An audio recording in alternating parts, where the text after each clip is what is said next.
దానికి పదును దేని మీద పెడతారండి? ఆకురాతి మీద పెడతారు. కానీ ఆకురాతి మీద కంటే అవమానం మీద పదును పెడితే ఆయుధం చాలా బాగా పనిచేస్తుంది, చాలా బాగా పనిచేస్తుంది. ఆకురాతి మీద కాదు ఆయుధానికి పదును పెట్టాల్సింది, అవమానం మీద. నీకు ఎక్కడైనా ఒక అవమానం జరిగితే నీ చేతి గోళ్ళు ఆయుధాలు అవుతాయమ్మా, చేతి గోళ్ళు ఆయుధాలు అవుతాయి. 10 గోళ్ళు పెట్టి రెక్కేస్తే రావణాసురుడు సైతం పోతాడు. ఆడపిల్లలకి ధైర్యం లేక అత్యాచారాలు జరుగుతున్నాయి. నన్ను అడిగితే ధైర్యం తెచ్చుకోండి. వాడికే ఉందా మాత్రం ధైర్యం? మనకి లేదా? మీరు జిమ్ములు జమ్ములు ఎందుకు చేస్తున్నారు? పని లేక.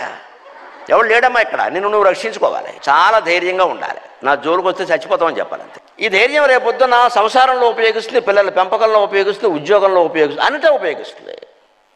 బతకవలసినంత ధైర్యంగా బతుకుతాం. వచ్చినప్పుడు మృత్యువును కూడా ధైర్యంగానే స్వాగతం చెబుతాం. Welcome to death. అయిపోయింది నా పని, తీసుకెళ్ళి. నాకేం ఇబ్బంది లేదు, అయిపోయినాయి, నేను అనుకున్నవి చేశా.